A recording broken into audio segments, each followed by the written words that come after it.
One thing we have, which makes us so different from chimpanzees or other living creatures, is this sophisticated spoken language, a language with which we can tell children about things that aren't here.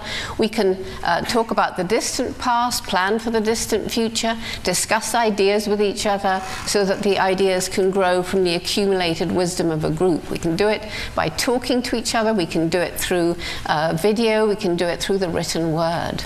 And we are abusing this great power we have to be wise stewards, and we're destroying the world. In the developed world, it's in a way it's worse, because we have so much access to knowledge of the stupidity of what we're doing. Do you know, we're bringing little babies into a world where in many places the water is poisoning them, and the air is harming them, and the food that's grown from the contaminated land is poisoning them. And that's not just in the faraway developing world, that's everywhere. Do you know we all have about 50 chemicals in our bodies we didn't have about 50 years ago? And so many of these diseases like asthma and certain kinds of cancers are on the increase around places where our filthy toxic waste is dumped. We're harming ourselves around the world, as well as harming the animals, as well as harming nature herself. Mother Nature that brought us into being. Mother Nature, where I believe we need to spend time with as trees and flowers and birds for our good psychological development. And yet there are hundreds and hundreds of children in the developed world who never see nature because they're growing up in concrete, and all they know is virtual reality with no opportunity to go and lie in the sun or in the forest with the dappled sun specks coming down from the canopy above.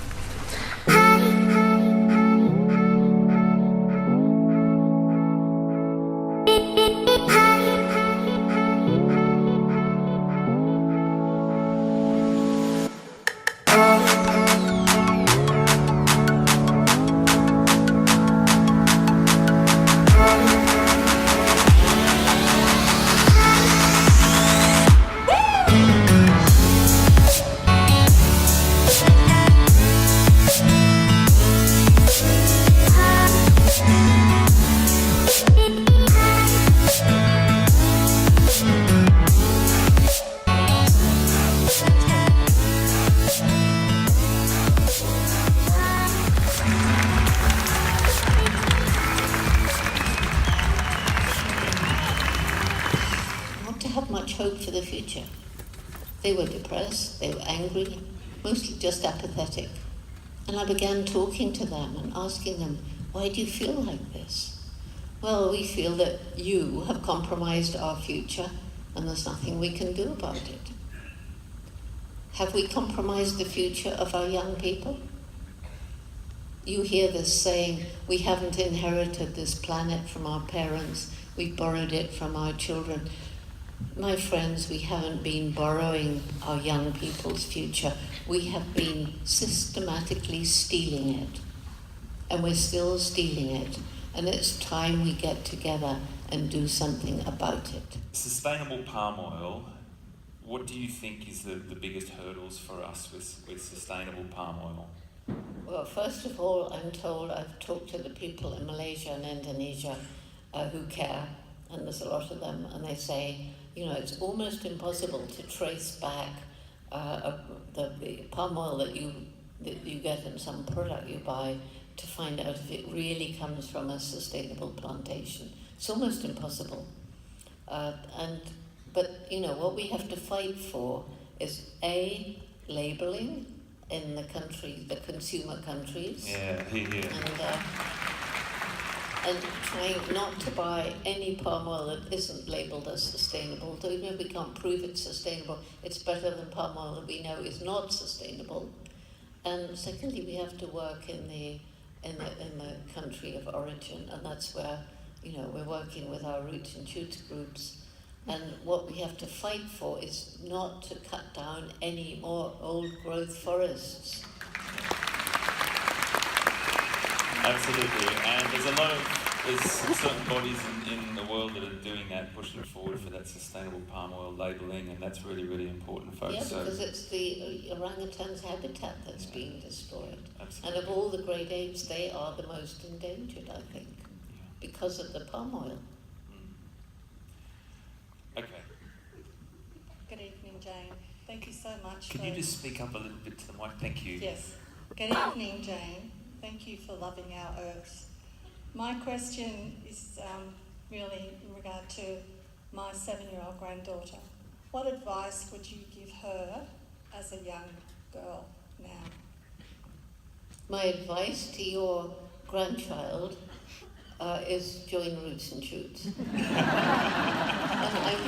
I say that not just to say it. I say it because I have seen how this program changes young people, how it gives them some kind of focus, how it gives them hope for the future.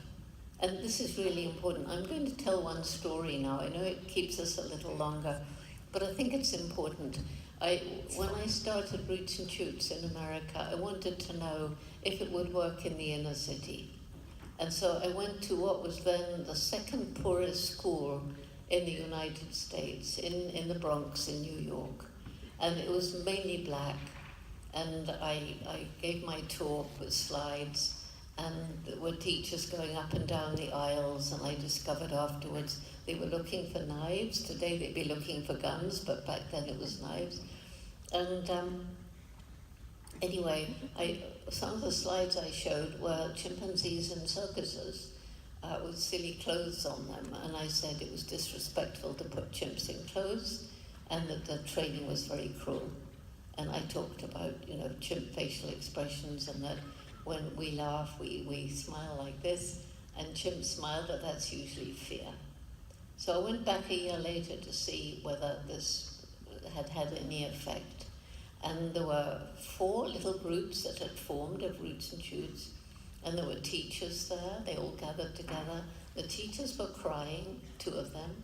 They said, Dr. Goodall, I know that you may have seen more sophisticated presentations. These kids have never presented before. So there were different presentations, but one was a little boy who'd been 10 years old when I first went. He'd always worn a hood. He was mostly not present at school. He was playing truant. His brothers and sisters were all in gangs, and he never spoke. He just sat at the back. Now, he stands up, his hood is not over his face, and he stands up in front of me and says, my name is Travis, and I'm in charge here of the animal welfare group. I want to help animals. And I found a cereal package the other day, and there was a picture of a chimpanzee dressed up, and he was smiling, and they said he loved the cereal product. And I remembered you saying it was disrespectful to dress chimpanzees up, and that when they're smiling, they're fearful. And I wrote to you, and you wrote back and you said, yes, Travis, you're right. That's when I decided to take action. So he and his group wrote to the cereal company, and they wrote back and they said, thank you for your concern, and they pulled the package. Now, there were many other groups writing, but he didn't know that. It just to me symbolizes everything that Roots and Shoots in the United States. So what I always say to young people is, you've got to really, really want to do it.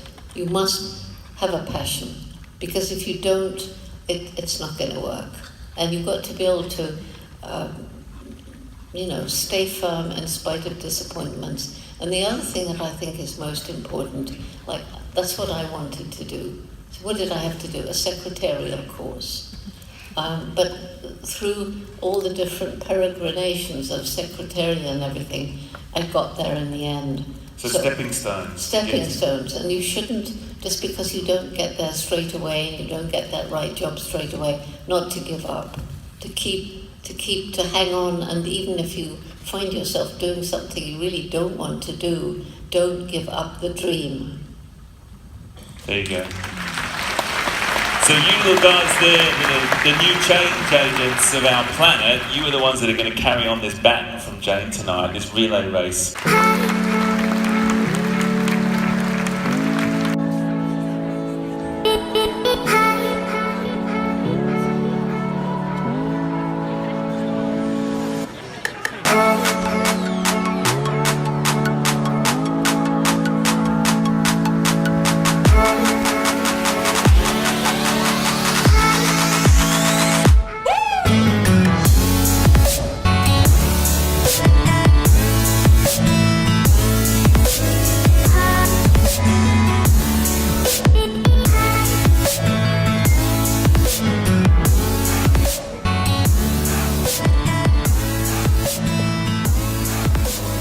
we can change the world overnight. Thank you.